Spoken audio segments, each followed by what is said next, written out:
আসসালামু আলাইকুম আমার প্রিয় আপু ভাইয়া আঙ্কেল আন্টিরা সবাই কেমন আছেন? আশা করি আল্লাহর রহমতে সবাই ভালো আছেন। আমিও আলহামদুলিল্লাহ ভালো আছি। তা আজকে নতুন আরও একটা ব্লগ ভিডিও নিয়ে আসলাম। আশা করি ভালো লাগবে। ভালো লাগলে লাইক কমেন্ট শেয়ার করবেন, সাথেই থাকেন, দেখতে থাকেন। তো এই যে কুরবানির ঈদ গেল, যে কুরবানির ঈদে যা অল্প স্বল্প মাংস পাইছিলাম, দুই এক অক্ত খাওয়ার পরে আর বেশি ভালো লাগে না। তার জন্যে আমরা তো ভাই গরিব মানুষ, ফ্রিজ নাই। তো এই যে আল্লাহর নিয়ামত, আল্লাহর রহমতের রোদও ছিল, তার জন্য তো অল্প স্বল্প যা মাংস আসছিল সব রোদে শুকায় নিছিলাম। তে অল্প গরুর বুড়ি শুকাইছিলাম, তে আজকে সেই বুড়ি রান্ধিমু বুটের ডাল দিয়ে। তো আমার প্রিয় আপু আঙ্কেল আন্টিরা সাথে থাকেন। বুটের ডাল আর বুড়ি আমি সকালবেলায় গরম পানি ভিজা রাখছিলাম, আর এখন দুপুরবেলা রান্ধি দিয়েছি। তো সব কিছু রেডি করে যে হাঁসেলে জাল ধরা দিচ্ছি, তারপরে যে পেঁয়াজ দিয়ে দিলাম, মরিচ দিয়ে দিলাম তেলের মধ্যে।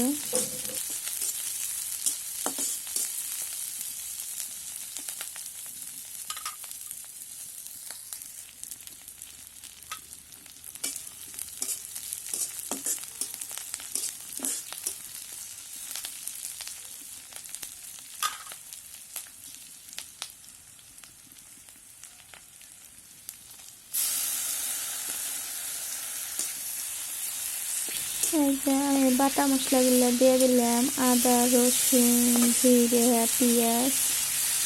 বাটা মশলাগুলো দিয়ে এবার অল্প গরম পানি দিয়ে সুন্দর করে মশলাগুলো গুঁড়া মরিচ দিয়ে কষায় নিয়ে সামান্য গরম পানি দিয়ে দিলাম, আর অল্প দিলাম।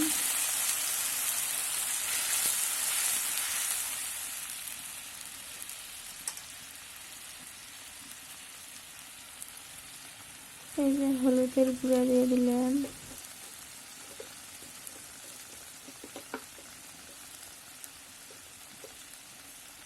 মরিচের গুঁড়া,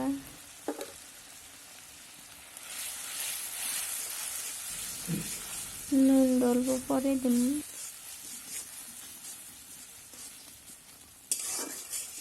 পরে দিব কি আমার মনে আসলো না যে আমি নুন দিই নাই, তারপরে মনে হইলো, তারপরে যে আমি নুন দিয়ে দিব।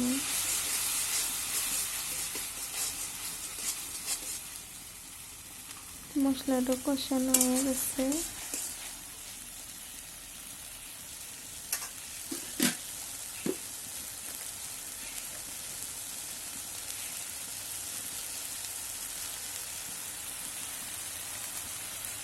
এই নুন দিয়ে দিলাম, নুন দিয়ে অল্প নাড়াচাড়া করে একে একে বুটের ডাল আর বুড়ি এগুলো তো পরিষ্কার করে রাখছি, এগুলো দিয়ে দিন।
এই যে আমার বুট দিয়া গরুর ভুঁড়ি রান্নাটা হয়ে গেছে। এবার আমি অল্প করে ভোল ভেজে নেব।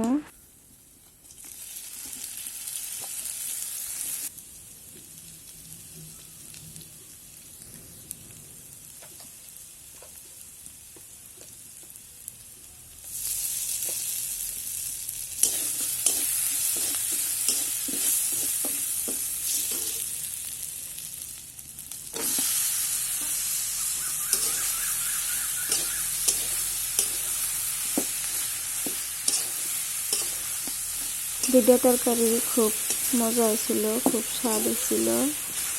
তো আমার প্রিয় আপু ভাই আঙ্কেল আন্টিরা সবাই ভালো থাকেন, সুস্থ থাকেন, আর সবার জন্য মনে থেকে দোয়া করি। আঙ্কেল জন্য দোয়া করবেন। আল্লাহ হাফেজ, আসসালামু আলাইকুম।